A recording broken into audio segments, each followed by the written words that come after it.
Hello, my name is Vince Romo. I want to thank you for tuning in today. What this show is about, it's about barrio lifestyle, about being raised in the barrio, being from the barrio, the do's and the don'ts, the what's and the where's, the who's in the house. Welcome to Barrio Driven.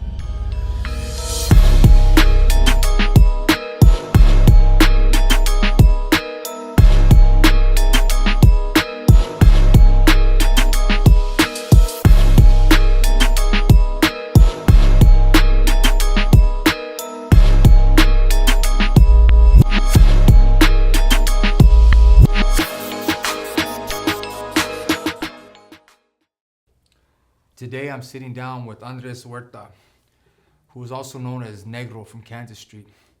Thank you, Carnal, for sitting here with us. We appreciate you. Before we get started, you care to give the audience a brief introduction of yourself? Yeah, hey guys, I'm Andres Huerta, ex former gang member, and today, man, saved by the grace of God. Thank you. Andres, welcome to Barrio Driven. Thank you. Not everybody wants to sit in that seat. We call it The hot seat, right? We call it it's the hot seat. There you go. Thank you for sitting down in the hot seat. So, you ready? Yeah, I am ready, man. Andres, tell me about your childhood. So, growing up was tough. It was my mother, my father, but they were not stable. They're always fighting. My dad was a drinker, a guy that partied, and he was from 18th Street. 18th Street. So he was out and about, and he ended up getting busted. And my mother was alone now with 6 of us. Wow. So we had nowhere to go. And so we went from relative to relative, always in the living room, kind of, struggling to survive. So, growing up was rough, man. And some of my family members were abusive.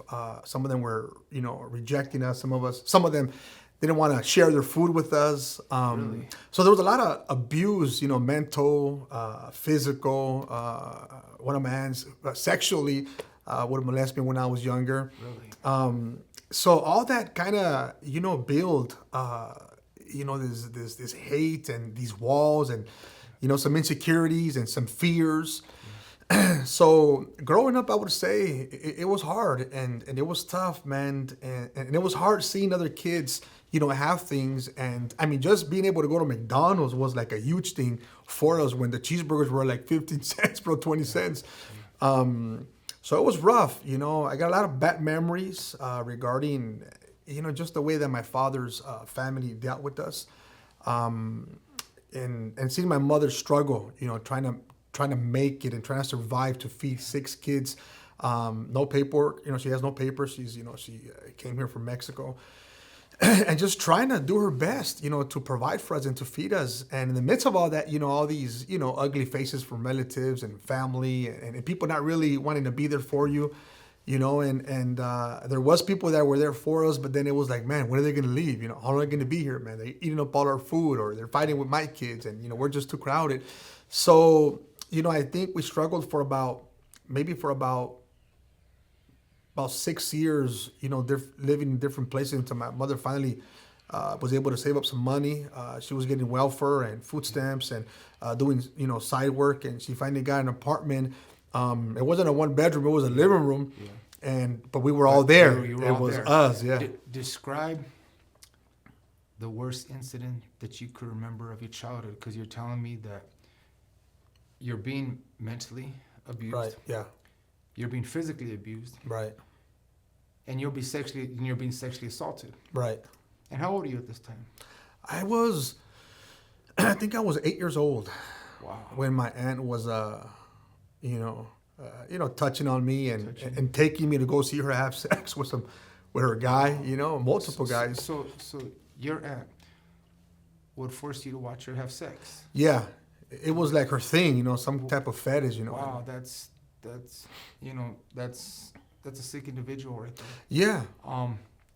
What was going through your mind, Andres, as you're 8 years old, and not only she's sexually assaulting you, she's making you watch her have sex. Yeah, right. I don't know how many. I was really afraid, and just couldn't say anything behind fear and.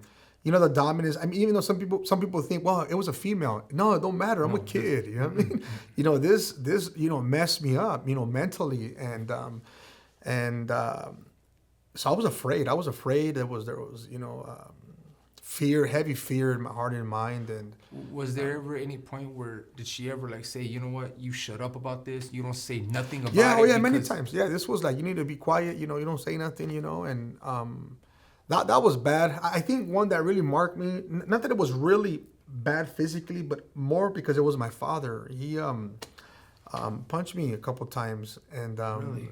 and one time he had hit me so hard, and he was drunk, and he was angry, and he was on coke, and so he punched me real hard, and then I couldn't stop crying. You're punching on a kid, and so he grabbed me from my feet, and he put me like that outside the window of a three-story apartment building, and he's like, "Hey, be quiet, or I'm gonna let you go." And I remember, I was frightened and terrified by that. So your own father threatened to kill you.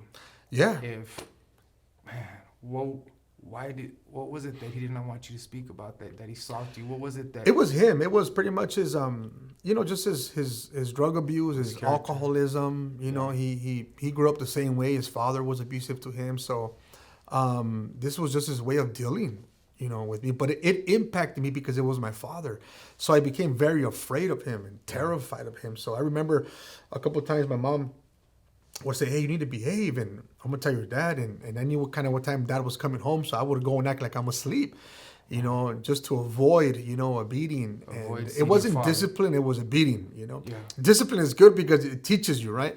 There were beatings. There were beatings. Yeah. I think, when someone has, parents that are from the Barrio lifestyle, as his father was from 18th Street, you know how the mind works when you're in that lifestyle. Yeah. You see a lot of violence. And you become prone to it. Right. And I think that maybe, I don't know how many times your father was incarcerated growing up. How many times would you say? I would say maybe about 4. 4 times? About 4 times. And so anyone that's ever been incarcerated knows that, and just not even being incarcerated, just growing up in the Barrio lifestyle, it does something to a human being's heart.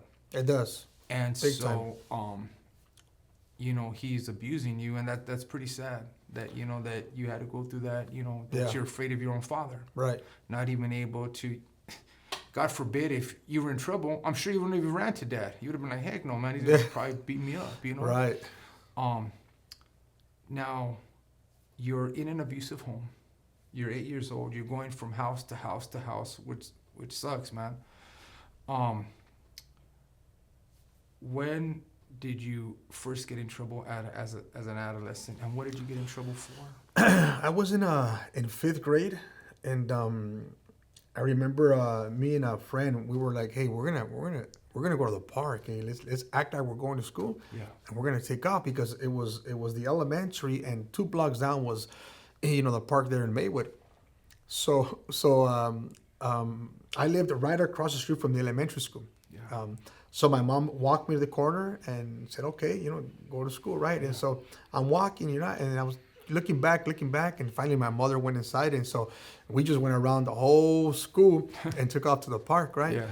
And ever since, that was it. It was like I was ditching in 5th grade. Taking off from school, and finally, it caught up with me. That day they called my mom, and so I just kept doing it. I just kept doing it. Then I finally broke into that school, that elementary, and I remember we stole the computers, and we made a mess in the classrooms, and I got busted for it. So I went to juvenile hall for 3 days and got placed on probation for that. When you're in 5th grade, so I'm in 5th grade. You're probably like, about 8 or 9 years old. At 5th grade, I was 10. 10? Yeah. Okay. I was 10. And how was juvenile hall for a 10-year-old? Well, I got busted for that, and then I remember they put me on probation, and then I violated probation, so I went to jail for a violation on the. I had turned 11 already, and I was supposed to go to some class, but I didn't show up, so I was running around already. I was already ever since that first day that I left, that I ditched, it was over. It was like, this is what I'm gonna do. This is what you're gonna do. Yeah. Okay, So wow. I went to juvenile hall for 3 days. Yeah. And I went in there, and man, it was like where you from? You know, this is where I'm from, and you know, I kind of was like, this is kind of firme, you know what I mean? So you had already, were you a part of your barrio yet or not Yeah, yet? I was already. So you were already in your I neighborhood. did this when I was 10 years old. Wow, so you got in Kansas Street at, how old were you, about 9? 5th grade. Wow, so you were 10-year-old. 10-year-old. Wow. Claiming a clica. I'll tell you this much, you're the youngest guest that we've had that has been busted. You're the youngest guest that we've had that got into the neighborhood, man. Yeah, that was me. At 10 years old, you're in your At 10 years barrio. old, yeah. I didn't even graduate from 5th grade. They didn't allow me to graduate because I tried to stab my 5th grade teacher with a pencil. You tried to stab your 5th grade. Yeah, so because she grabbed me, and so and I remember the abuse, you know, when I was growing up. So I was kind of developing, like, no one's gonna hurt me, no one's gonna touch me, you know, I'm not gonna go through that, you know. So and there were really all these things were, you know, from fears and insecurities and all the influence, you know, from growing up. So I tried stabbing her with a pencil. So I kicked her. And so the principal called my mom. Hey, your son is just out of control. He can't be part of this graduation, you know. So I didn't, you know, and you know that was, you know, it's kind of like that Bible verse, you know, where it says that, you know, a fool commits his, you know, his folly, and then he blames God. So I kind of blamed my mom. I blamed the teachers, and it kind of just I got, you know, even more encouraged to do wrong, you know, to do bad. So is it safe to say, Gernal, that you actually enjoyed misbehaving at that age? You actually enjoyed running amok at 10 years old? Yeah, I felt like I was fighting, you know, and I was being something, you know, and it was all behind this abuse, you know. Wow. You're exactly as, you know, one thing I tell people is when someone is going through abuse, there's different stages to it.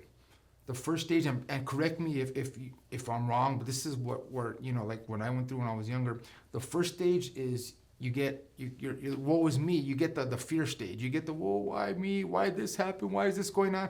Then you get the angry stage. Yeah. Where you're like, well, F them. Who cares anymore? Then you get the hate stage. Yeah. Where your heart becomes callous. And you're just like, órale, pues sabes qué, homie, this is what it is. Yeah. Would you agree with that? Yeah, that's pretty much how it works. It you does. know, It does. I remember having those concerns. You know, why me? You know, man, what is all this, man? You know? Yeah.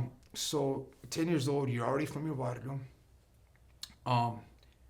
Describe to me the very first time that you had a strap in your hand, and how did it make you feel? How old were you? Yeah, I was 11 years old, man, and we had got a little 22 strap, and you know, we were like, let's go use it. You know, let's go use it. And so I remember one of my younger homeboys, Victor, a little scrappy from Kansas Street. Yeah. You know, we went and we used it. You know, we used it on the enemies, and we were like little kids that were kind of, you know, very welcomed and somewhat praised by the older homies because, like, man, these little fools are down. These little fools are willing to put in work. You know. Yeah. So I was 11 years old, and we had gotten that 22 pistol. How so you're 11 years old and you're already putting work for your barrio. How did you feel, Gernal? Honestly, I want you. Yeah, I felt good. You know, I felt good. It was. You know, I felt like, you know, I was part of something. Yeah. And again, you know, from all the abuse, the rejection, you know, the mental, physical, sexual abuse, and so I felt like I was doing. So I felt like I was standing up for myself. You know. And so it felt good, you know. We came back and we were like, man, we did it, you know what I mean? Yeah. And so, and then all the older homies that were older were like, hey, that was firme, you know what I mean? You know, but then you gotta, you know, tone it down. You know what I mean? But we were fired up, and we were like, you're ready to go again. Yeah, we're ready to do it again, and that's exactly what happened. You know, you went and did it again. We went and did it again, over and over again, man. Yeah. At that age, how many times would you honestly say that you use that strap on, you know, on the enemies and? Yeah, we use it often, man. Really? Yeah. In '93, man, there was a whole lot of gunfight, man. There was I mean, every other day, man, we were gunfighting with enemies, and well, from that strap, we got other straps. At 12, we were already slanging yesca and piedra, you know, on the block, and making feta to get straps, you know, and provide cuetes for the homies and for the barrio and all that, you know. So yeah, we just kept doing it. So you know? It's safe to say that at that age, that young age, you didn't care if you took someone's life or not. You Yeah, didn't care. yeah, it didn't really matter, I mean, obviously, people when they're looking from the outside, Yeah. why did he join a gang? Yeah. Why did he? Why is he stupid? Why is he doing that? And the reality is that all this rejection and abuse and that came from home, had a big influence and plays a big part in the kind of poor choices that we made. Yes. But then you kind of become part of one another. Yeah. Like I was willing to die for my homeboys. Yeah. That's why I wrote the barrio on my face and my forehead and my head and on my neck. I wanted everybody to know You're proud that of I your was barrio. from Kansas. This was my clica. This was Yeah. my family. So it wasn't just because people say stuff like, well, why are you fighting for the streets? They belong to the government. Well, we know that. It's not about owning streets. It's about being who we are. It's my camarada, it's my homeboy. I mean, and it just, there's bloodshed now. There's a homie that got hurt. So now it's more like a personal, these are my boys. I mean, so we're a family, and so you hurt one of my boys. Hey, we're going to retaliate, and vice versa with other barrios, they come back. So it just becomes a part of you, So I'm going to say that it's safe to say, maybe I'm wrong, that you're out there, you're 12 years old, not even 13 yet, and you're slanging. You're out there putting in work like crazy. I'm surprised that you didn't get busted again. Or how long did you get busted? Yeah, we broke into some cars and stole the speakers and stereos, and we vandalized it. I think we made like, I don't know, $100 off of that. So I got busted for robbery. Describe the longest period as a juvenile that you were incarcerated, and what things did you see while you were incarcerated? So, from the age of 10 to 13, I was in Los Padrinos and Centro, and Silmar before it became that reception for YA. Yeah. And then after that, at 13, I started going to Campo. So I went to Camp Smith, and then I went to Resnick, and then I think it was I went back to Smith, and they kicked me out. So I went back to the halls. I finished my time there, and I got out. And when I was 14, I got busted for assault, for strong arm robbery, assault on a police officer. Assault on a police officer at 14. So Tell me that. So what happened was we had we were in some hotel, and we're partying at the hotel, and getting high and drinking, and there was some guys next door that these guys were they were paisanos, and they were slanging and they started telling us all these things. They felt comfortable with my older homeboys saying that they got feria, they got clavo. And then my homie was like, man, we're going to jack these fools, eh? And I'm like, let's do it, So we went in there, we played the part, you know what I mean? Hey, we're feeding, you know what I mean? And then the paisas were like, hey, can you bring some of those jainas? We had jainas in the hotel. And my older homie Chico was like, he's rest in peace now. He was like, yeah. So he went and told the hyenas, and he set up the whole. He had to get out of prison, so he he was through it, right? Yeah. So we went in there, and we just did our thing, man. We got off on these dudes. We took their clavo, their feria, everything. Took their llaves, right? So I jumped in their. It was a Dodge Ram, and we jammed. And so when we got to the barrio, I ran into the Judas, eh? And right away, I'm a little, just a little morro, man. Barely able to look over. Yeah, a little, yeah. And so they got behind me, and I just was like, I'm going to just roll. So I just started, they were chasing me. I'm just cruising through the whole barrio, passing by the homies. They're all outside. We're throwing up Kansas, And you didn't stop. I didn't stop. Yeah, I had Judas all behind me. And then I was coming down Slauson and Heliotrope, and Officer Wallace on his motorcycle, he tried to cut me off, and I was like, man, I'm gonna ram him, So I was gonna hit him, and he barely escaped, me throwing this Dodge Ram over him, And so then that's why I got that, attempted assault on a peace officer. So I went to YA. And I got 8 years. Wow, for 8 that. years. Yeah, so I spent from the age of 14 to 21 in YA. In YA. Yeah. Tell me about YA. Why was gangster, man. It was Gladiator school, I remember the first day I got to Norwalk. So I got to Norwalk, right, and I'm all, like, man, what's this all about, right? Ready. Yeah. So I'm ready. I mean, I'm ready for whatever, because I already been in the halls and campo, and then you hear stuff, why is like this and it's like that, and it's on site with your enemies and all that. So I get to YA in reception, and my homeboy Shooter, he's also rested in peace. He's there, and so I see him, and he's like, "Hey, Negro, man, what's up, fool?" Right? Up, and so I'm happy that I see him, and anyways, they give us. They take us to our cells now, right? And so I get to my cell, and once I get in there, it's another essay, So I, what's up, Holmes? And he's like, hey, what's up? He goes, where you from, man? And I go, I'm from Kansas Street, that's it, And he's like, is that right? So he jumped off his bunk, and he goes, hey, you know what? I got down with your homeboy Shooter. And so I'm like, well, it's my turn now. yeah, and so I was like, hey, well, let's get down. Then I said, I started dissed him, And we got into guantes, we fought into it. Yeah, so that was in the evening. I got into my room like around 6:30, so we didn't come out of our cell till the next day in the morning, And I lumped this dude up, man. So when we came out of the cell, the Hudas were like, man, what the hell? What happened to you? Yeah. So they knew we got into guantes, and so they separate. They took me out of that room, and I went to a different room, and I remember telling my homeboy, "Shooter, hey, I bombed on that fool. That fool told me he got down with you." He's like, "Yeah, all that, exactly. brother, we talk, Yeah. So I was in reception. I got into a couple more pleito there, and then I went to Nellis. I went to Nellis and Paso. And they're the same thing. The first day I get to Nellis, I got down with this one dude. What's his name? I just got into my dorm because Nellis is a dorm living. I was in, what was the name of that dorm? It was Madison. Was it Madison? Anyways, I get there, and this homie from way in the back, he goes, hey, where you from?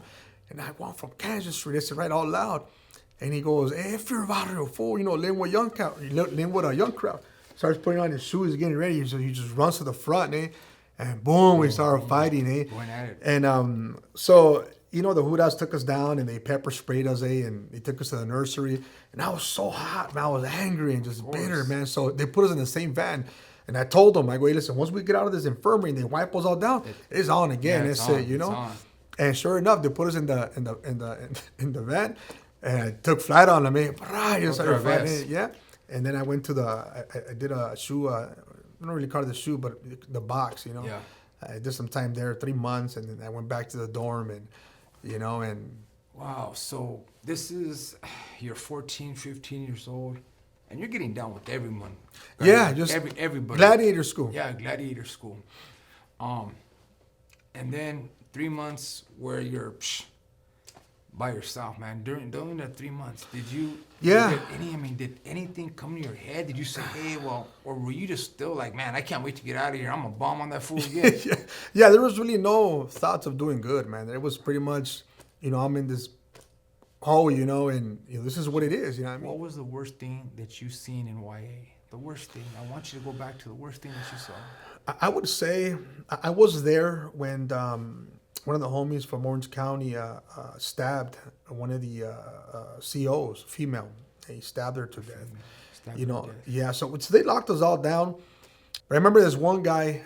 He was from Verdugo. He got a sock, and he stuck batteries in there, blades, rocks, and in the school area, he ran up on his enemiga, and he swang, that sock, and he busted his face. I mean, this guy had a scar just all through his head, bro. His jaw was hanging, you stomping him out on the ground, and I thought that was probably, one of the most vicious hits, that I witnessed. So, as we said, he's 14, 15 years of age. He's seen a CO get stabbed to death, a female CO get stabbed to death. As you were, I'm going to talk about that for a second, then we'll get to the other one. As you're seeing this, I mean, not thinking, like, you're seeing a female being stabbed to death. How many times did she get stabbed? I think the guy stabbed her about 30-something times and put her in a trash bag. Yeah, and put her in a trash took her bag. to the dumpster right there in YTS in Chino. Wow. These things, they have somewhat of an impact on you, but not really. It's not. You're kind of convinced this is your life. They're the Judas. We're the criminals, and you didn't feel bad for her at all. Not really. Yeah. you know, at that time, you know, you don't really have that kind of compassion or any kind of feelings because just the way you were brought up, you know. Yeah. Now you have compassion for your own homeboys, you know, you feel hurt when one of your own get hurt, but when I mean, you know, a rival or a Huda, Yeah. there You was no didn't care. impact. Yeah, you don't care. And You know, you know one thing that they say, the number one enemy is the Hudas. Yeah. They're the first ones. Yeah. Before your own enemies that ever you're going to war with Yeah, is the Hudas. right. And so just to think that that's pretty heavy though. You Yeah. know, that she got stabbed 30 something times, thrown in a trash bag and thrown out. Yeah, Wow, that's heavy. yeah. That's heavy. Yeah, you can look it up, man. I think they have some info on YouTube or We'll the find it. internet, yeah. We'll definitely find it. And then that second time when you saw that hit, that this guy's jaw's hanging.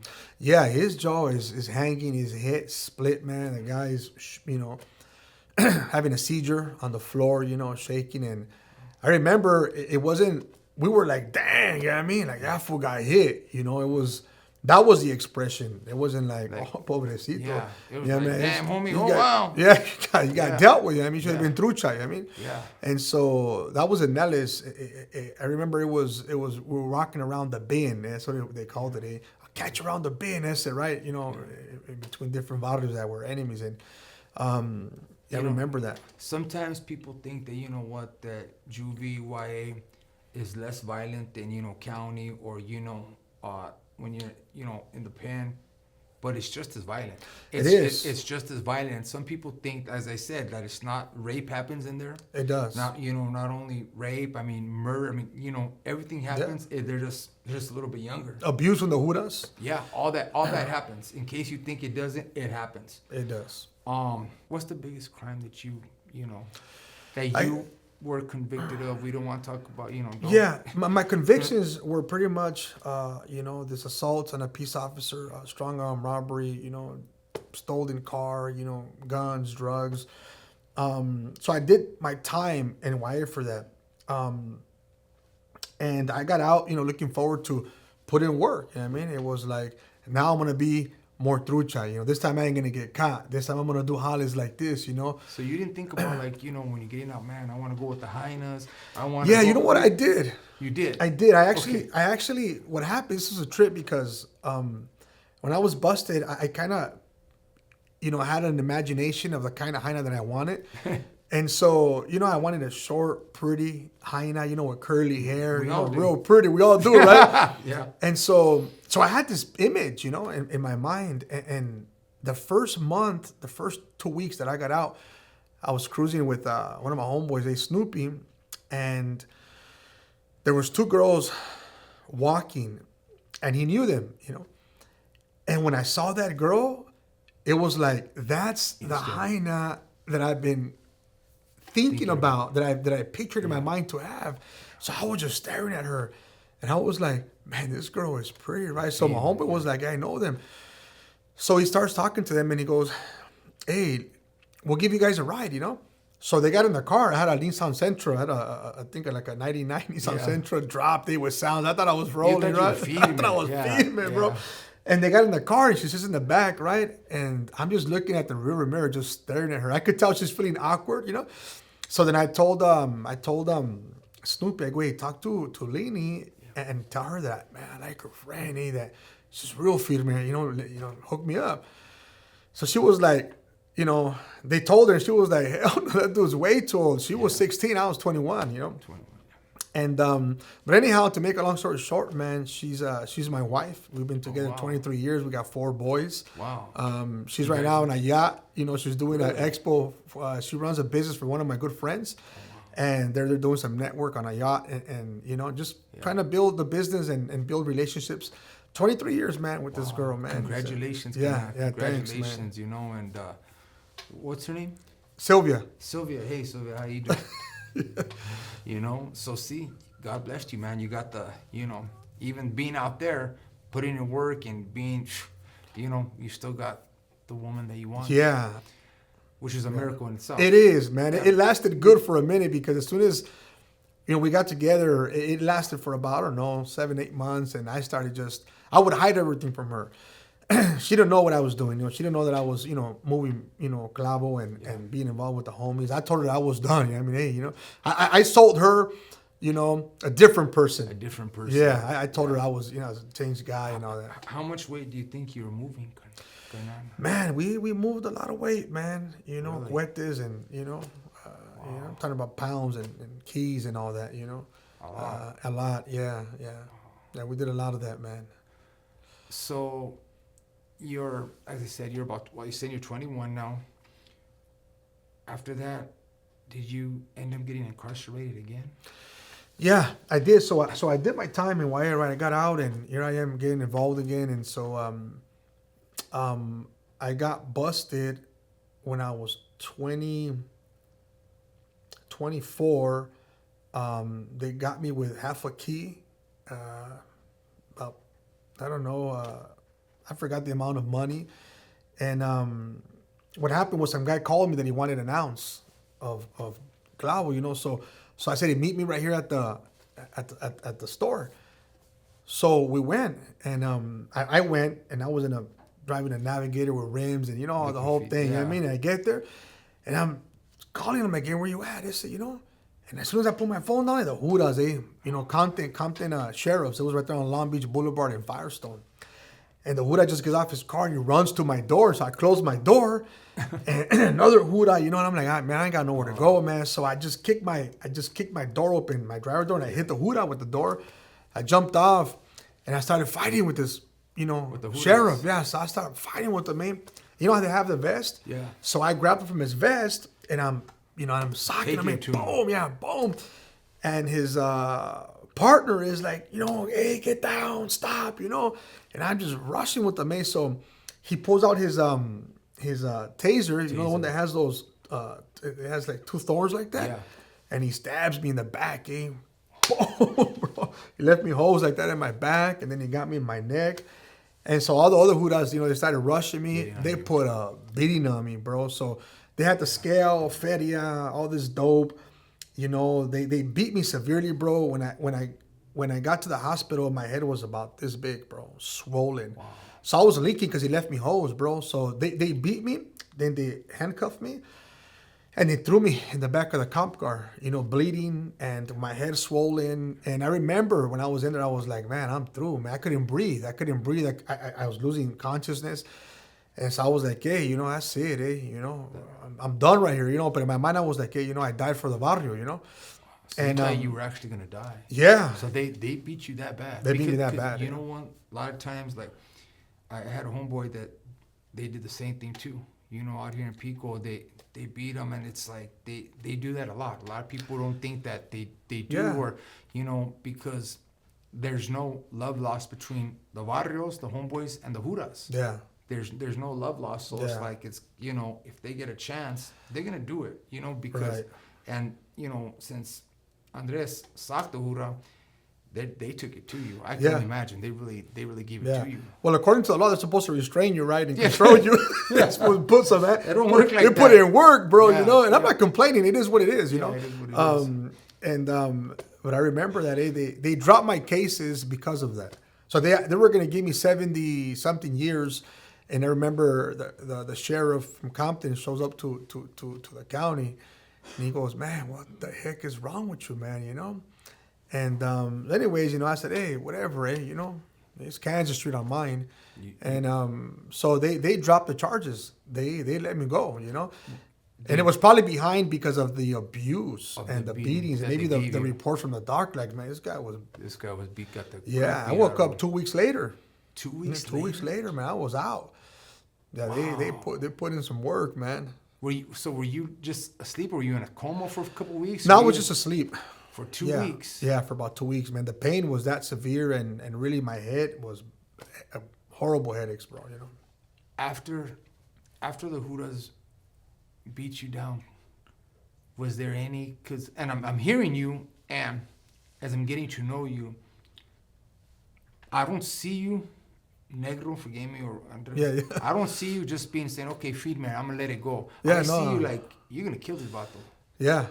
Were you planning on? Yeah, we were. I mean, there was always a plot, you know, to get a Jura somewhere, you know. That was the talk in the neighborhood, we're going to catch one of these fools one day slipping, We attempted, at times, but, there was just this hate, behind the abuse they've, done. But at the same time, it's like, man, we're gangbangers, so it's really just a war, you know what I mean? And so that happened. And then after, I got busted after that for 2 attempted murder cases and 5 other murder cases. So a total of 7, and this was all murder cases that had taken place in the neighborhood, And so you're facing 7 attempted murder charges. 2 attempted murder cases and 5 murder cases that they were trying to bring to the table. So, and nothing went through your head. I mean, you're how old are you at this time? I was 26 now at this time. So you're 26. You're facing 5 murder charges. 5. Yes. And you're facing 2 charges for attempted murder. Attempted murder, yes. Yeah. So it's pretty much like I went in there and I remember getting to the county and in my mind is like, it's gangbanging time, but I was angry, bro, and bitter, man. So I was finding ways to kind of, get off of some of the homies and fight. And then I remember I went to Supermax and I started running that place with some other older homie. So man, it's just hearing you, it's like your story's heavy, Kernan. So you're running this, you're abusing your power, you're checking a lot of homies. I can only imagine. Yeah. Oh yeah, over and over again, man. Any excuse, man, just to put in work and and kind of make a name for yourself. Yeah. And so let's say that you enjoyed being feared. You enjoyed being feared. Not only that, the praise. The pat in the back. Yeah. When other homies talk about you, man, that fool's willing to put in work. Negro. He's down, you know what I mean? And so that, you feed off of that, And it all goes back to your childhood. Being rejected, you're nobody, you're physically abused, mentally, sexually, you're pushed to the side, you know what I mean? Do you believe, Gernad, that a lot of the homeboys, went down the road that they went down because of their childhood? Yeah, there's a lot of cases like that. I've spoken to other homies, now, and that wasn't the case for them. They had good jefa, good jefe, because at the end of the day, it all boils down to sin. Yeah. That's what it is, bro. It's really sin. So I know some homies of mine that they had good family, man. They had it all, but they just went down that road. They went down that road, So you're 26, you're facing all these charges.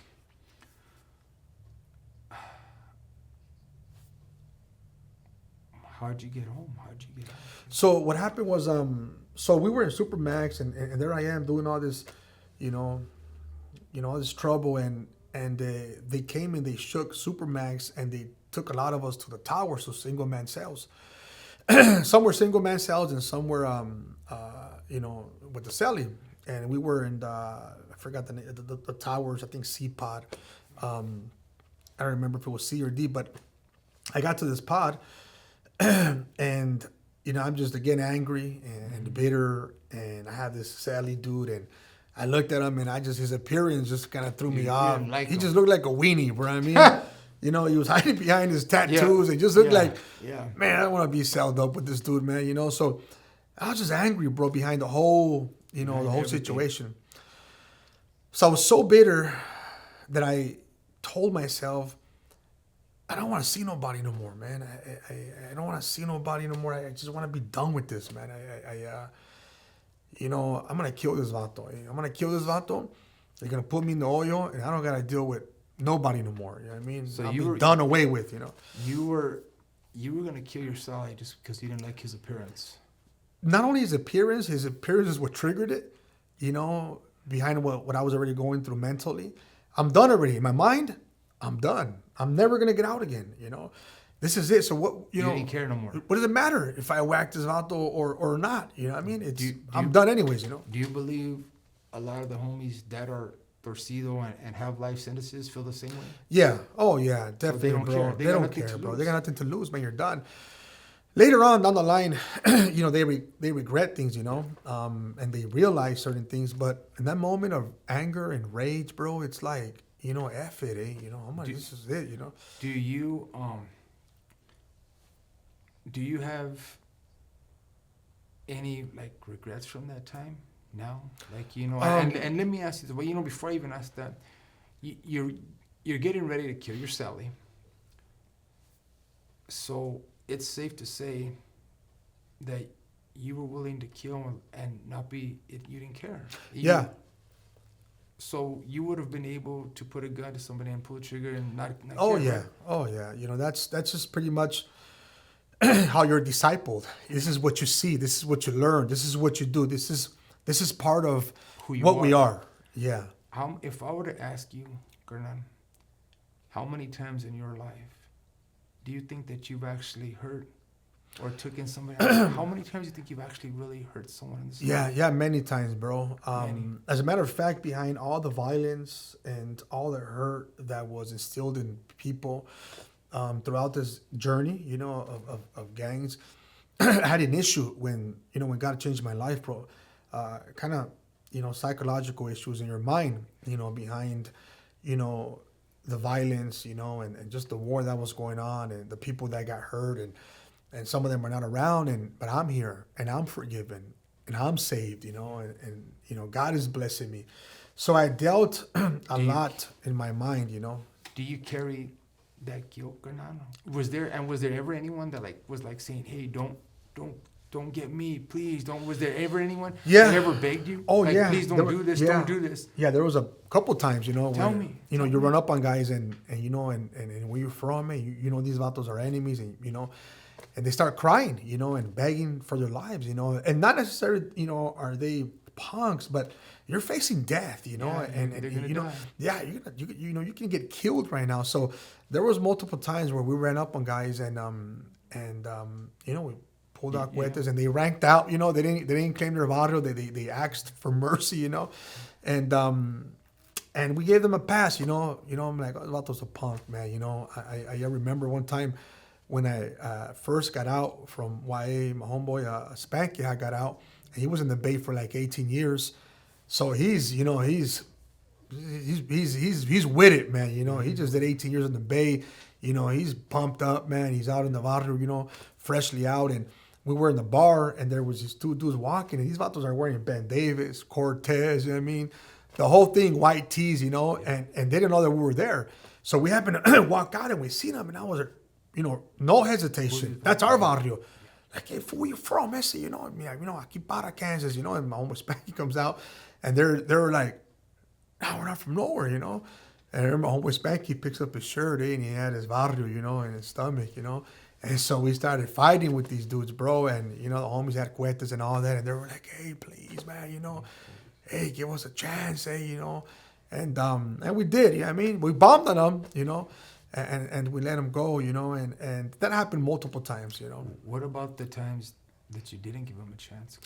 Yeah, those are the times that kind of, I had to deal with that, psychologically, man. Just the conviction of it, the guilt, having bad dreams, people that we hurt, people that that are not around, you kind of you bear that in your mind. And I remember one particular case, this incident happened where, we put in some work, this guy gets killed, and I remember looking, at his face, and he's gone, he's dead, and that's one case where in my mind this troubled me, and after even getting saved and being a Christian, I was having psychological issues, man, where I was having dreams of these people, that had been hurt by the barrio, and they're coming to get me in my dream.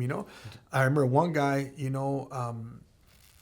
behind this, it was a shootout, and he got shot about 3 times in his face, and I remember, having a dream, with holes. This guy had holes in his face, and I'm looking at him, and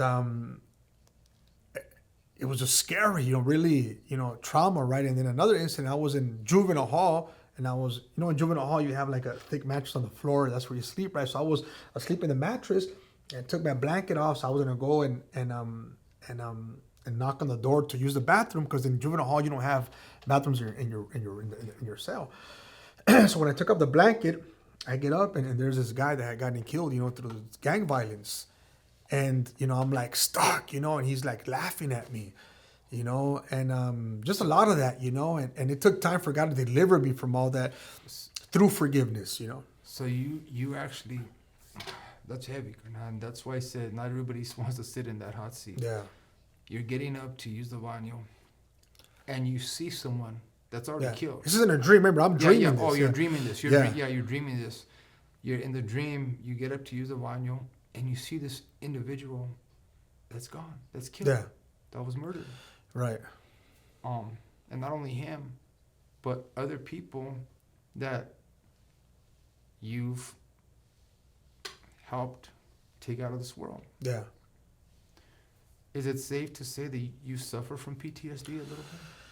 You know what? I don't think I have any of that now. My first 5 years of my Christian faith was troubling, mentally. Tell me about that. Tell me about those 5 years. years. It was just, pretty much a lot of, mental, issues, bro, that created, some trauma and some fears, and a lot of concern, and very uncomfortable, very uncomfortable. There was feelings and thoughts that were trying to creep in. You're no good. You're worthless, man. Just go back to the barrio, do what you know how to do. You've already been, what I mean? It's a whole, I would say, man, demonic, attack. And for about 4 or 5 years, man, I dealt with that over and over and over again, just having a lot of, conviction, and, my conscience was convicting me, and having these dreams, bro, with, people that had suffered, from gang violence, just over and over again, until finally, man, the Lord delivered me, bro, from that, So and we'll get to the deliverance, how God's changed your life dramatically. Yeah. And I applaud you, brother. I applaud you, and God is a good God. Yeah. So for 4 or 5 years, it's safe to say that you did suffer from PTSD. Yeah. You're having regrets by the life that you lived. Yeah. And you're seeing these people, so you were probably, how do you sleep at night then, and how do you sleep at night now? Yeah. Yeah, it was troubling going to sleep, man, behind the fears of having these deep, dreams like that, that were haunting me over and over again. So, I'd stay up a lot at nighttime, and now, after, just again, God provided, this deliverance, and it's really believing that you're forgiven. Yeah. And it doesn't really matter if it's, a murder case or a theft case. It's sin before God, And how do you feel? Because we all know who is who. How do you feel, Kanam, when you see the families? Because I'm sure you know them. You know you do. Yeah. Just as when you see the families of people that you've hurt that are gone. Yeah. How do you feel when you see that family, when you see that mom, when you see Yeah. that dad, when you see that brother, when you see that sister? How does that make you feel on the inside? Yeah, it's very emotional. It's a very emotional thing, and there's usually always tears. And man, I wish I would have never been part of that life.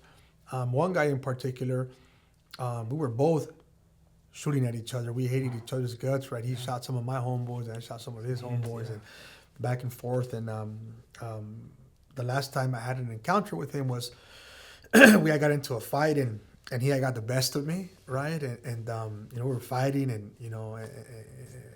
we were fighting. I hit him. He fell, and I did him get up, and then he hit me, and I fell, and he didn't let me get up. He stood on top of me, and we were trying to fight from the floor. And I remember that night I had drank all night. And I ran into him in the morning. So I was really wasted, So behind all that he got the best of me, I wanted to kill this guy. Like, this is gonna be a priority. Yeah. So I remember going to his house, and we were parked about a block away, and we were waiting for him to come home. As soon as his car pulled up, there he is, So I got off the Ranfla, and I'm creeping through the side of the cars that are parked right there on the street.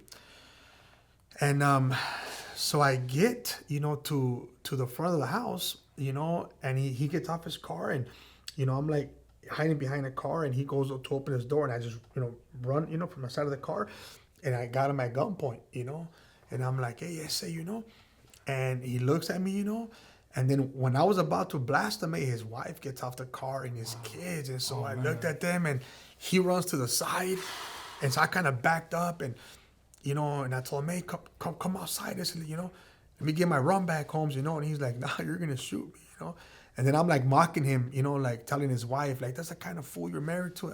But I had a cuete, you know what I mean? I would have done the same thing, I would have, you got to go, you know what I mean, to survive, right?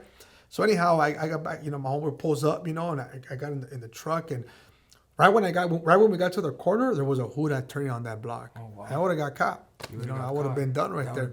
Or I would have got killed by the Hudas. I would have, I would have probably blasted on them, and all in that moment. So him, we had that, that issue. And then, when the Lord saved me, I ran into him at Walmart. And it was interesting because he's one of the guys that I knew that was as crazy as I am. He was putting in work, So I would pray for him, and I was afraid to do ministry in my neighborhood because not with my homeboys. All my homeboys respect me, because I was involved, because they know that I was this down homie. So a lot of my homeboys come to church. They always call me. They come visit me. They respect me because you got some guys that are kind of, what I mean? They're hiding behind, And so, we kind of just, we don't give that no attention. But my older homeboys and my younger homies, I got guys calling me from prison all the time, bro. And all my other homies, they always give me a call. They ask me for prayer. They respect me because they know this is a real story. This is who you are. Yeah. This is real. This is not, really life. This is not a made up story. This is really something happened to that dude Negro because we know what he's like, Exactly. So anyways, I ran into this guy at Walmart. And, we're coming up the same aisle, and I seen him, and I'm like, oh, man, in my mind, I'm like, man, God, protect me, Lord. But if I have to defend myself, Lord, you gotta do it. Well, I got to do it, you know what I mean? So he sees me, and we catch eye contact, and he made his frown, he balled up his fist, and, he's walking with that attitude of, I'm ready to tee off on this dude, So as soon as I get close to him, I go like this with my hand, and I said, hey, would you forgive me, bro, for everything I ever done to you, man? And he looks at me, and he's like this, and he's frowning, and he goes, so you are a Christian? And I go, yes, I am. And he goes, me too. I give him a hug. He gave me a hug, bro, and we forgave each other, and we've done some ministry together, bro. Wow. After having shootouts, literally from across the street, bro, after hurting each other and stuff like that, bro. You were able to forgive. I was able to forgive him. He forgave me. The Lord forgave both of us. And we're friends, man. And one thing that I was saying. That's bravery. Most definitely. And only God can truly change individuals that, you mentioned that you got in a shootout with the cops. Yeah. When was that, and tell me about that day. So we were moving a lot of dope, in the neighborhood. So we had a couple spots, here and there. And so we would move, guns and drugs and feria, from one place to another. And so I remember the detectives, they were watching, one of the pads. And so in my mind, I already had, kind of, not only me, but there was, within the neighborhood talk that, man, these detectives, man, hit our spot or we're going to let them have it.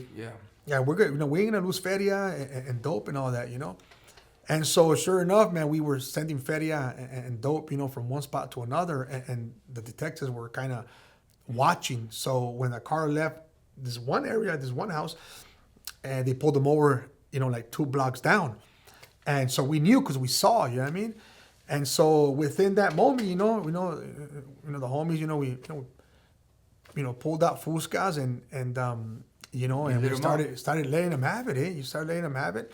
And, they don't know where it was coming from, They didn't know where it was coming from. And so they actually let the Homeboys go to come in, Get you guys. Yeah, they didn't shoot back. Let me rephrase that. It wasn't a shootout, but they got blasted on by the barrio. I mean, we were, you were, you couldn't lose what was happening. Yeah. So it actually worked.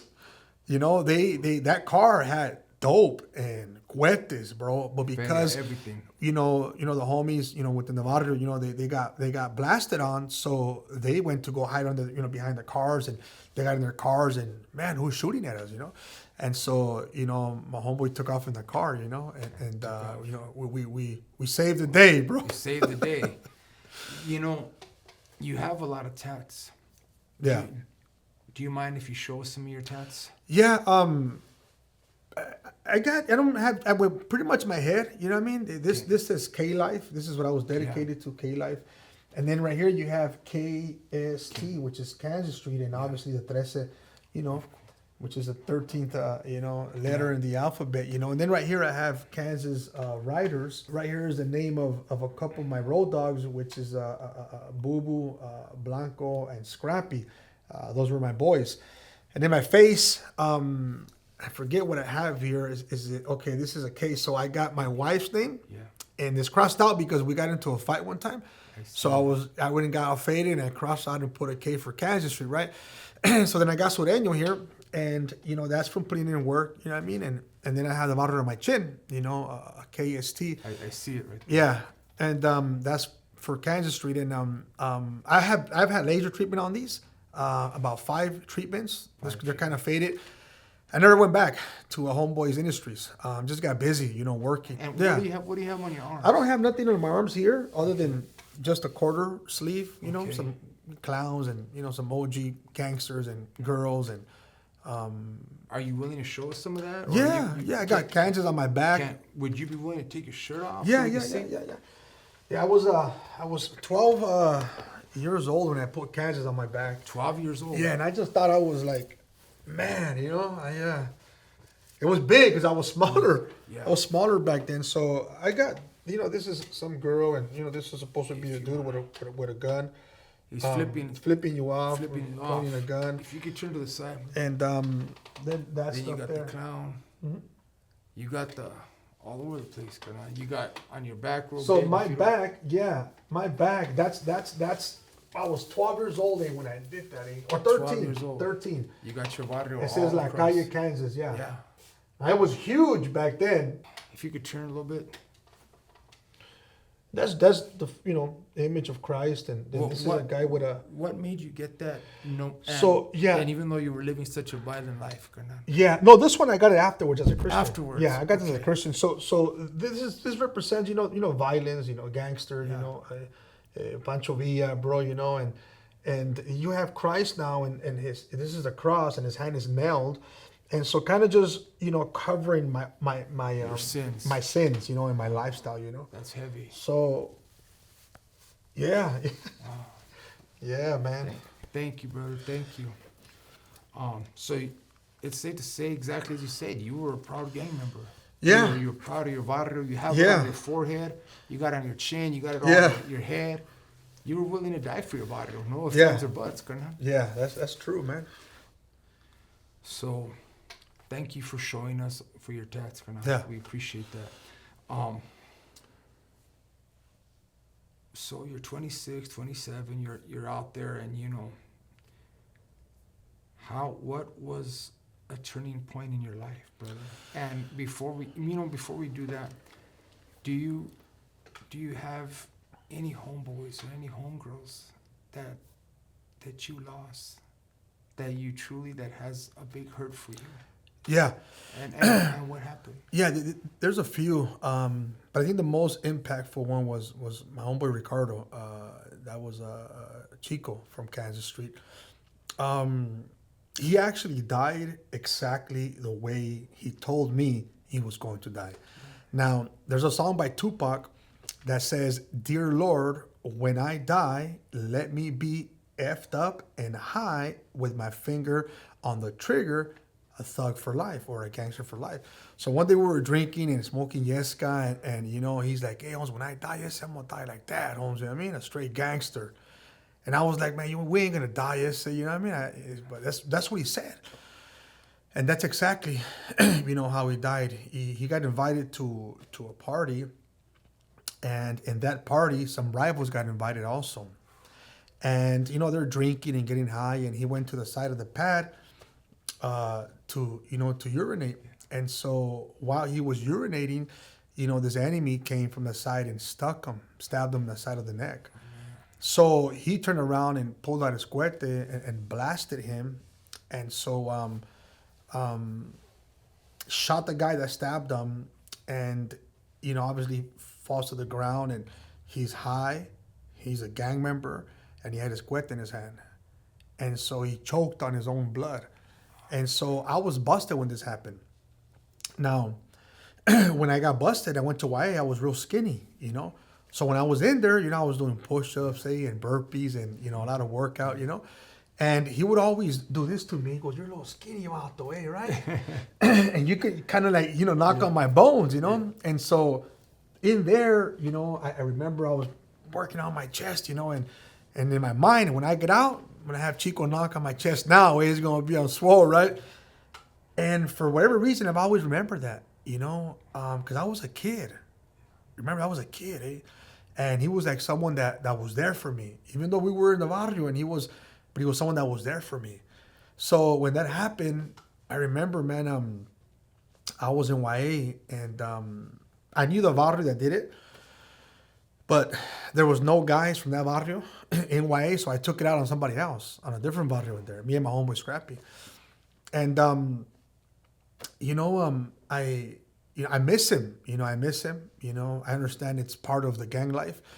I wish, that it would have been different. Some people say, well, if you regret your past, that's kind of like what made you.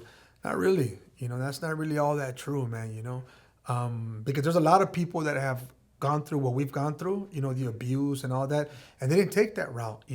Their vengeance was success. Their vengeance was, man, I'm gonna do right. I don't want to be like that person that hurt me. But this is our story. This is, like you said, Barrio Driven. Yeah.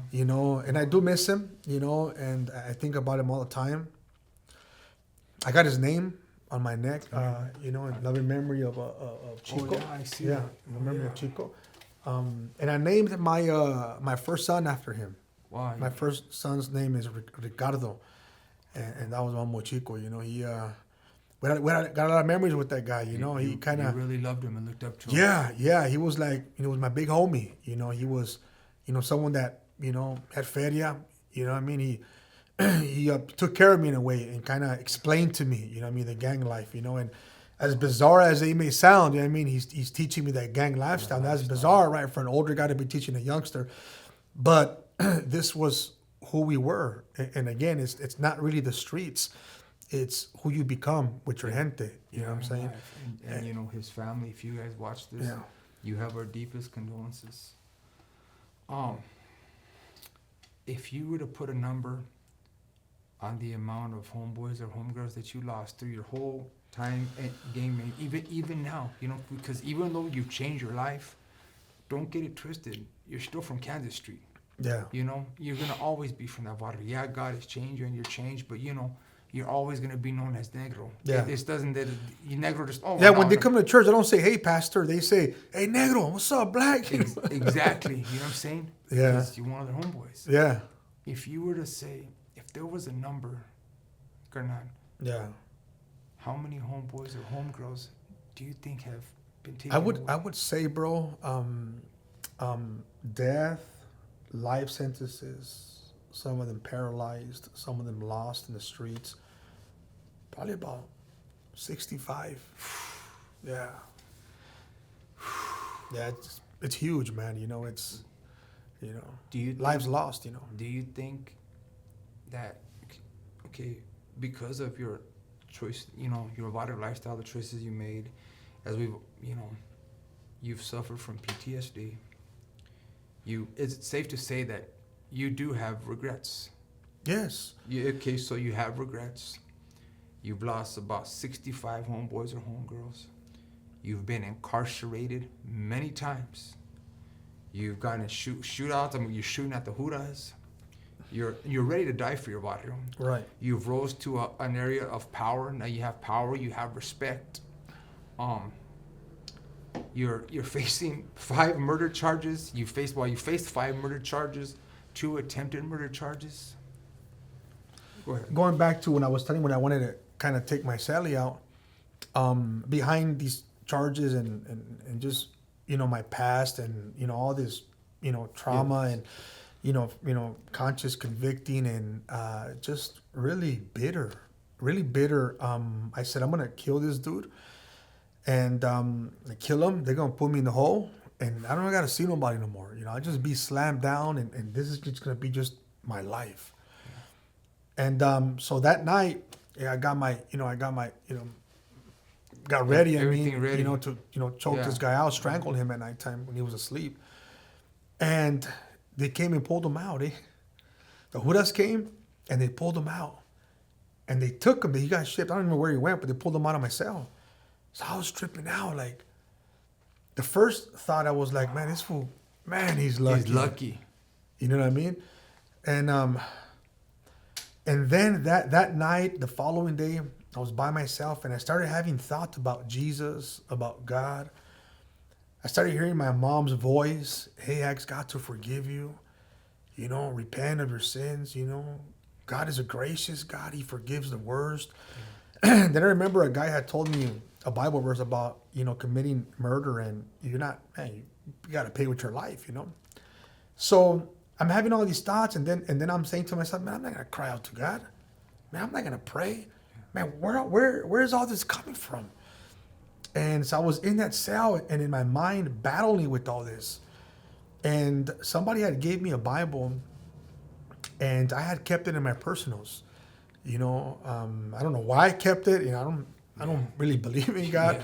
Yeah. Maybe it was a good luck book. Maybe I was gonna have some luck by holding the Bible. Of the God in heaven. I don't know, but I just had it. And so that second night, I remember just going through this and thoughts of praying. Asking God for forgiveness and, because I've had people preach to me throughout the years, especially my mom's a Christian. She's been praying for me. My mom would tell me, one day, God's going to get a hold of you and God's going to use your life. And I said, Moms, with all respect, I love you, Jefa, but I'm a cholo. I'm from Kansas Street Barrio and that's it. I'm going to die like this. You're crazy, Mom. And now she tells me, who's the crazy one, right? So anyways, I'm in that cell and I'm having these thoughts about God, bro, and asking God to forgive me. And so you know what I did? I was in that cell and I remember saying, God, man, I don't even know what to say, And I just said, God, if you can forgive me, if you can forgive me and forgive me of my past, I'm not asking to get out of here. But if you can forgive me and heal me from all this that I'm going through, man, I will do whatever you want me to do, And I just felt, how like right now me and you, we're seeing each other. Yeah. But if I get closer to you, you can sense me that I'm right here. Yes. You sense me, bro. Yes. So I sensed someone, in my cell. And now I know it was the Lord, So I was, the moment that I opened my mouth before God, I started crying. And there was this heavy conviction that I was a bad man, bro. That I was evil, that I was wicked, that I had done all these bad things, man.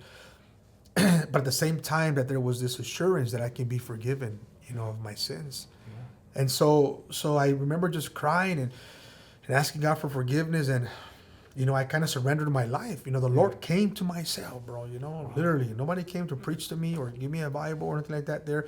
It was just the Lord got a hold of me there, and I said, God, I'm yours, And so now I gotta deal with everyone else, because I came from Supermax. Yeah. I was running the show there, and then I'm in this pod, and I'm, kind of still somewhat, have some say-so in power. And so now remember, I was in my cell like 2 days afterwards. I believed in God. I believed in Jesus. I believed that he can forgive me. And I didn't think I was going to get out. I was just, man, happy that he can forgive someone like me. That he can forgive me of my sins. Even if I had to die in there or spend the rest of my life in there, that I was forgiven. And because of Jesus on the cross, man, there's eternity for you with him, So now I remember praying and asking God, what am I going to do? What am I going to tell all these vatos all the homies that I was, kind of, changed. ruling over them and kind of, having authority and power. What am I going to do, So I remember for the first time I knew it was God. And this is what he said to me. In the same way that you were willing to die for your barrio, you're going to serve me in this place like that. So I knew what that meant. Yeah. In other words, I'm going to just go tell everybody about Jesus. Yes. Just like I was willing to tell everybody about, Kansas Street. About your barrio. And now I'm going to tell them about Jesus, and he forgives and he saves and he can, And so I did, they would let us out 2 days for 15 minutes in those pods. And so when they let me out, I went to every cell. I didn't talk to nobody. They were trying to get at me. And I was like, I don't want to talk to nobody. Just leave me alone right now. But when they let me out, I went to every cell. And I told every homie there that Jesus died for you to forgive you of your sins. Believe in him, right? Some of the homies thought that I was playing. Yeah. They thought I was clowning. Yeah.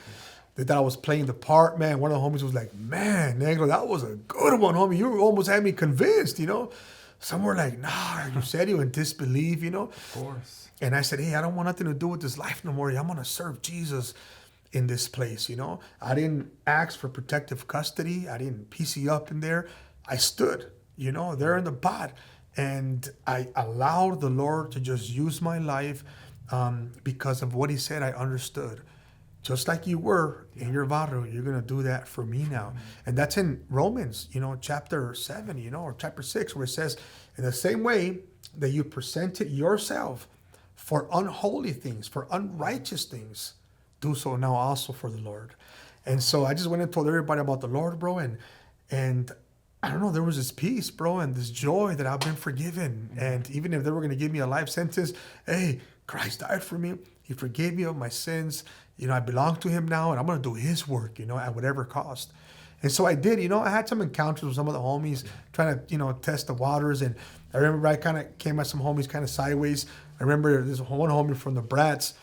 He was like, hey, you know what, Negro, I've met a lot of Christians, but you need to be a little bit more humble, because I kind of see you're still a little bit, aggressive. But, that's the way it is in there. I remember this one guy was, he was asking me to call somebody from the phone. And I go, I'm not going to call nobody for you, homie. I'm talking to my girl and my kids. But he wanted to make a call to some of the homies, So, he was like, all right, So when I got off the phone, my girl said, you know what, honey, man, I'm gonna talk to this dude. Eh? So I got off the phone and I walked to his cell. Hey, hear me out, homie. I changed my life. God saved me. Came to my cell, and man, I want to serve God. Hey, but don't push it, because I'll go in that cell and I'll put hands on you. And he was like, started laughing. He goes, you see, you're not a Christian. It's still in you, He's got a kick out of it, And I said, all right, Holmes, all right, And but he checked himself, I would have went in there, and put hands on him, bro, So anyhow, the Lord just, through this whole year and some change fighting these cases, the guys that had identified me as a shooter, they were no longer found. So they couldn't come to court no more. And even though they had identified me already and they had paperwork on me, the DA dropped the cases, bro. They dropped the cases, and it was by surprise to me, honestly. I didn't even worry about my cases no more. It was, I belong to God. The Lord forgave me in Christ. I'm his. I'm going to do his work no matter what happens, So it was a surprise, when I was going to court. As a matter of fact, I was in the holding tank, waiting to get called by the judge. And I was talking to a homie, and we were in the corner, and I had my Bible open, and I was telling him, hey, look what the Bible says here. And, and he, he's facing a death penalty, man. He got busted for, he shot a cop, and then he killed a youngster in that shootout. So he was hearing me out, and they called my name. Hey, Andres Huerta, right? And so I was like, hey, I'll be back so we can continue, reading the Bible, and I can tell you about Jesus, right? And so when I close my Bible, I get up, and my attorney, she's coming in. She goes, you are a effing free man. Hey, bro, it went silent in that holding tank. It went silent, and everybody was like, out of all of us, the worst one is going home. Hey, bro, I got on my knees, and I was crying, and I was giving God the glory, bro, and giving him praise, And they released me, bro, and ever since, I've been serving the Lord, man. that's crazy that you were gonna kill this individual. You were already prepared. Yeah, I was ready. He would have been gone today. That would have been and because you were already convinced, hey, I ain't ever going home. Yeah. So you know what? I don't like this vato, and whoop-de-woo, I'm taking him out. You were gonna take this other man's life like nothing. Yeah. Because that's how hardened you had become. Right. God, somebody was praying for that man. Yeah. Somebody was praying for that man because you were gonna take his life. Yeah. And in that act that you were gonna take somebody's life, God came into your heart. Yeah. That's crazy. Yeah. That's the goodness of God. I was gonna say that. You know what? His ways aren't our ways. Yeah. His thoughts aren't our thoughts. And that's crazy that God would use that. You know, if you guys think about that, this gentleman who has done a lot of bad in his life. You've done a lot. Yeah. And to see how God has, just changed your life by 180. If there was a youngster, and because you're very well known even today, and you're very well respected, not only in your barrio, but a lot of people know who you are, Negro. And a youngster came up to you and said, Negro, yeah, homie, I know you changed your life, but sabes que, I heard all the stories, homie. I heard them all, homie. And you know what? I'm going to put in work just like you. I say, you know what? I look up to you, homie. I look up to you, big homie. I'm going to go, and you know what? If my enemies and yada, yada, yada, sabes que, I'm going to go I'm going to put some more enemies in the ground, homie, because you know what? I'm going to be just like you. I said, yeah. What would you tell him? Yeah, usually what I do with these guys, bro, is I always present the gospel to them. And I help them reason, kind of like the Apostle Paul when he reasoned with the Jews and the different nationalities. So I reason with them, and I tell them, hey, I understand, how you feel, I get it, I was that guy, you remind me of me, Holmes, hey, come here, I love you, Holmes, I'll get in with them like that, I take them out to eat, I'll get some coffee with them, help them out, with something and minister to them. Sometimes I don't want to hear about God, so I minister to them, with counsel that's beneficial for them. Like, you don't have to go through that, You can live a better life, if you choose to leave that, because you're not promised to make it out of that, I'm here by the grace of God, that's it, So I reason with them for the most part. And when I'm reasoning with these youngsters, or even older guys, because you got older guys that are 50, our age, still gangbanging, still out there doing, the damn thing. And so I just always present the gospel to them, hey man, we're sinners and we've done wrong before God, and here's hope in Christ, And if you don't want the gospel, hey, why not change, Holmes? Why not love yourself? Why not do something, good, productive, man? Change your life for good. Yeah, you don't believe in God. All right, I get it. You know what I mean? I pray that one day you do, because there's eternal consequences, regarding the gospel. Exactly. So, I just reason with them and I love on them. I do today by the grace of God. I pastor a church. It was never something, I planned to do. I didn't, raise my hand for that. I was just busy preaching the gospel to everyone that I knew. Everyone throughout the whole barrio, different barrios and amigas, everywhere, bro. Just sharing Christ, preaching the gospel, preaching repentance. The kingdom is at hand, right? Repent, man. Believe in the Lord Jesus Christ. And through all this evangelism, God has brought people, they want to know the Bible. So I realized, man, I got to learn the Bible. I got to read, So, I gone through, when I was busted through the whole Bible, and I just kept, reading and reading and reading. And, taking, some courses and some online courses and some Bible college, and just wanting to get equipped to be able to be a blessing to those that I was evangelizing, those that I was preaching the gospel to when they had questions, more than anything to know God, because the Bible, it's the book that reveals to us who God is. So I want to know Yahweh. I want to know the Lord. Yes. And that's how you delight, right, in God. And that's how you spend time with God, is being in His Word. So through all this, man, the Lord, I opened the doors, man, and so I have a Bible study in my house, and all these people that I was preaching the gospel to, they come to my house Wednesday night, and Sunday morning, and we're gonna, that's heavy. Yeah, I didn't even know you were a pastor. Yeah, I didn't know you were a pastor. Pastoring a church now for 8 years. Really? 8 years pastoring a church Where's in your church Maywood, at? in the heart of my neighborhood. Really? Yeah, in the heart of my neighborhood, man. The homeless live all around the church. Matter of fact, one of them wrote on my church. I don't think he knows. He's a young guy. I think he's like 13 years old. He put a big old KST, and I got to the church, and I'm like, is that right? You know, so I called some of the homies. Hey, this little guy put his placazo On the church. On the church. Hey, what's up with that, man? You know, so they talked to him. Hey, that church, man. Don't write in no church. Don't write in no buildings, man. You know. Yeah.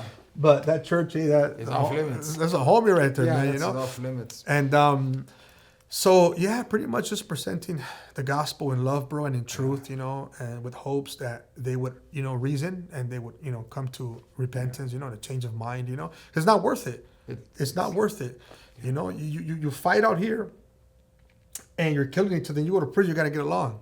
You know what I mean? It's very confusing, you know. It's what sin does. It's the author of confusion, you know. That's crazy how out of here we're at war with each other. We're murdering, we're killing each other. If we get torcido, your biggest enemy is your best friend.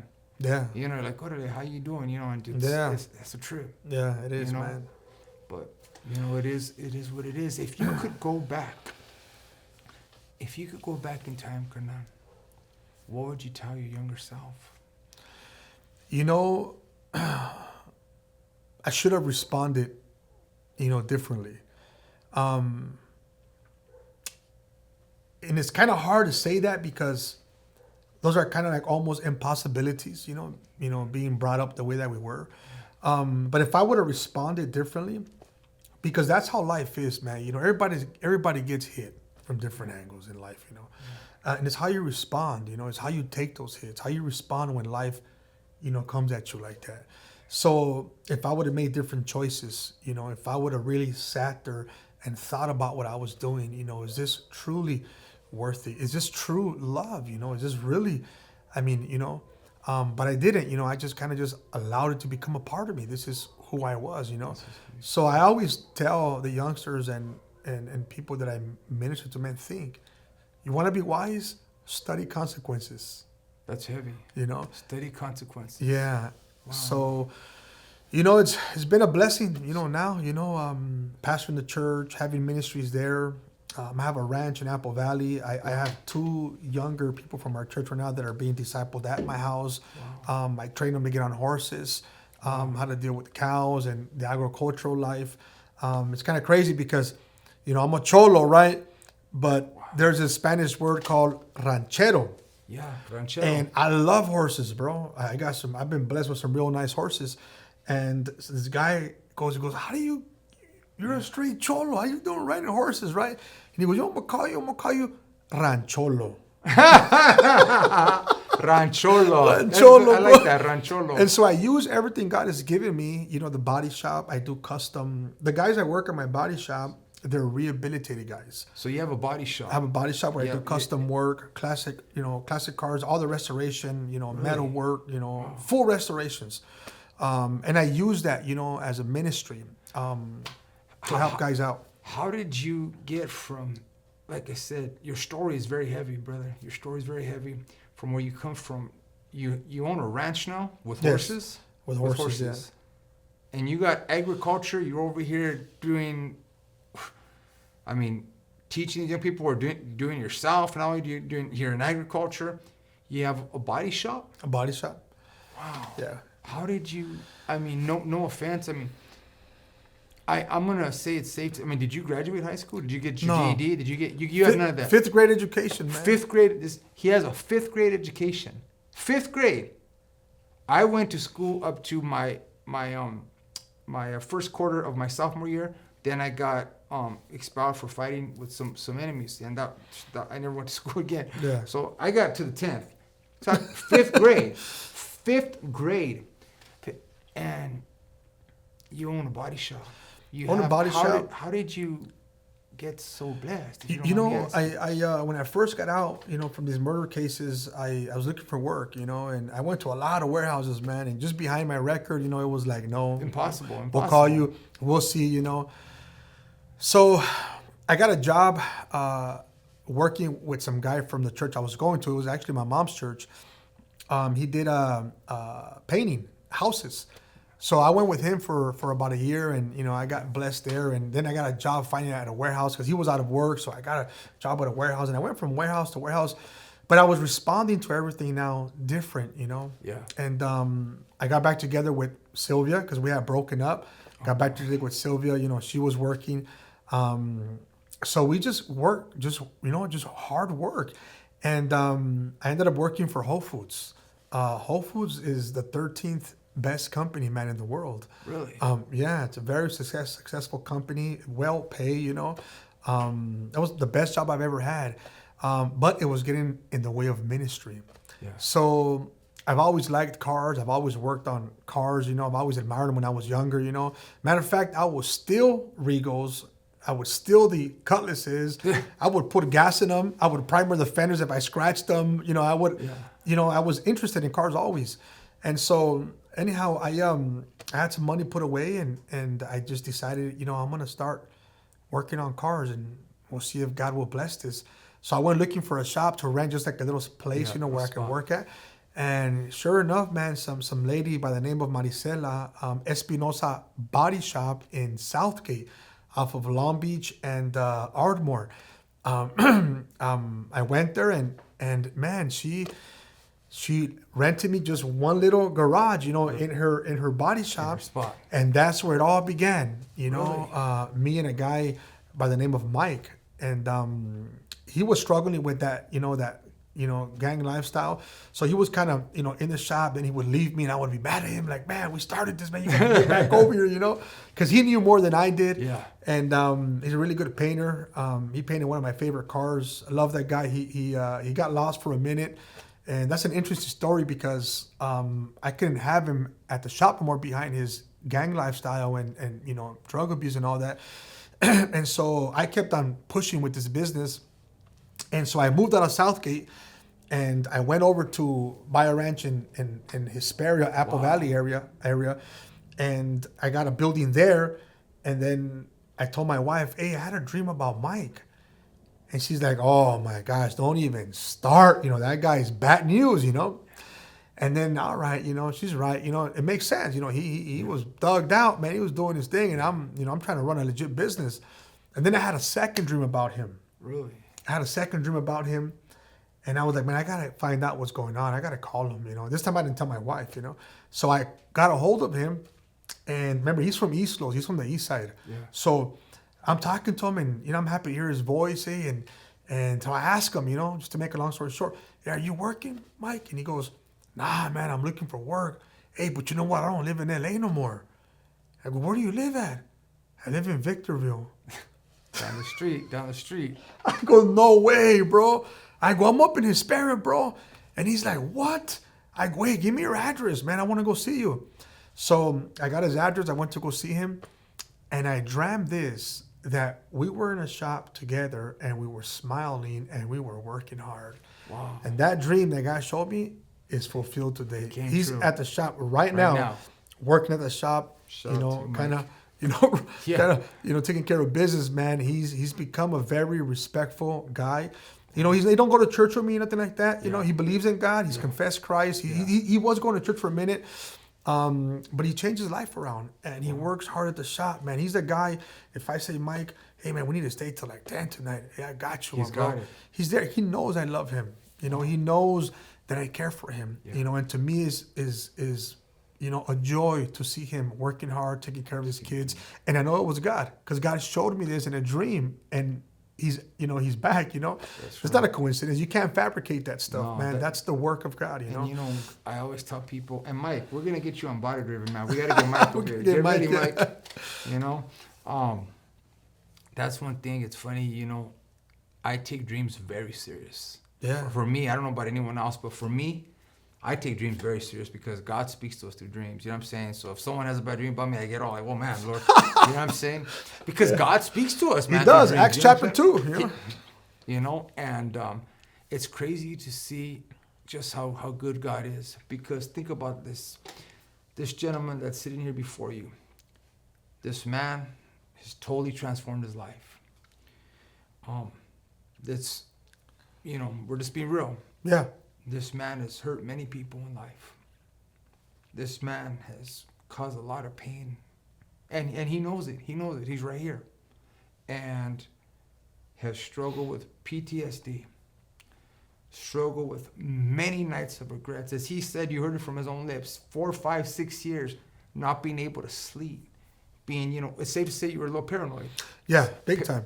Very paranoid. And that's because of the choices that he made in life. Of saying, you know what, I'm going to go out here, I'm going to do this, You were very Barrio Driven. You were Barrio Driven. Right. And to see where you're at now, to see that, you were facing five murder charges. 5. 2 attempted murder charges. You were going to kill your Sally. And God saved you. Amen. And God saved you. Before we end this interview, and thank you for being here with us. We are truly honored to have you. I'm going to call you Pastor. Likewise, yeah. Likewise. If there's a message that you would leave the audience, that you would share, please do now. Yeah, again, like I said earlier, I've always present the gospel, despite of who you are, what you've gone through.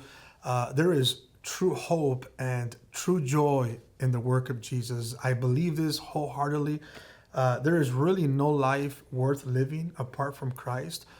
He's the deliverer. He's the healer. You were made in his image, the Bible says.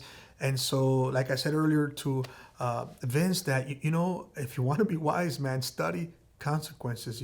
Choices are very important. And there's many, different things that influence, our choice making. And so choose the Lord Jesus Christ, choose to obey your maker, choose to live your life based on his will, his instructions. At the end of the day, all of us got to go. I'm thankful to God today that I'm alive. I shouldn't be alive. I should have been dealt with and punished by God a long time ago, but he spared me, and he spares people all the time. And so at the end of the day, we have to meet him one day. The Bible says, every man is destined to die once and then meet his maker. And so before that day comes, choose him. And, it's not about having your best life ever and just having happy moments, because life is tough. Life ain't easy, as a pastor, as a Christian, as a servant, as a husband, a father. I have struggles, I still deal with my past. I still have temptations from within, and there's still sin in me, but I fight the good fight, of a good soldier, to do what is right before God and be a blessing to my wife, my kids, and our ministry. So choose the Lord. Choose the Lord, and he'll take care of everything else.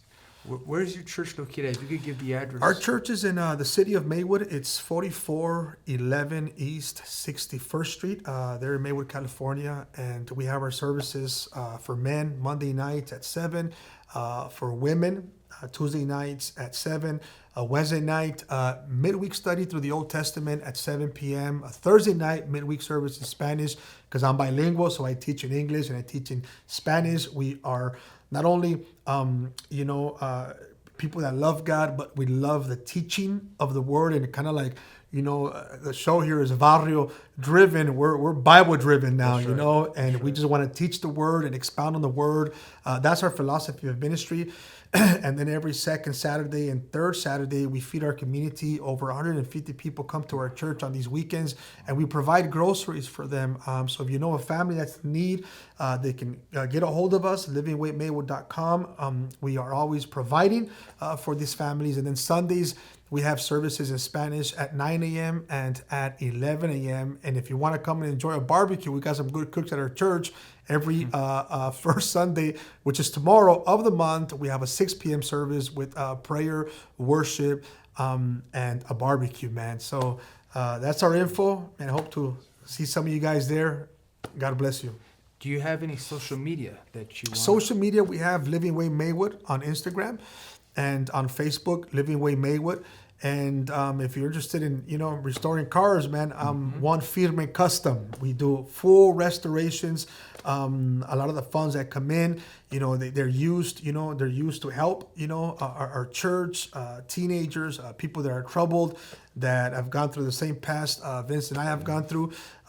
So it's One Firme Custom. It's not spelled one, it's the number one, and then Firme Custom on IG. We do anything from pearls to candies to patterns, full restorations, so. Familia, please support this man. This man is a good man. He helps out a lot of people. He's a pillar in his community. Show him some love. Visit the church. I'm going to visit. Not only, you know what, you need anything done on the cars, hit him up. You know, is there a number for, you want to give your number out as well? Yeah, they can call the church. It'll be forward. Either or. Okay. Yeah, it'll be forward to. You want to give that number out? Yeah, the number to reach me, whether it's for ministry, for prayer, for church services, and for the car restoration, it's 323-557-9922. That's 323-557-9922. So hit me up, man. We are at your service. Yes, the links will be in the description, and we appreciate you, Pastor. God bless you. You know what? I didn't know your full story. I knew just a tad. I didn't know you were a pastor. I didn't know it, and it's heavy. It's heavy, man, to see where you've come from. Thank you so very much. It was truly an honor to have you on the show. God bless you. God bless your family. Likewise, my bro. Thank you. Likewise, my bro. This is Barrio Driven.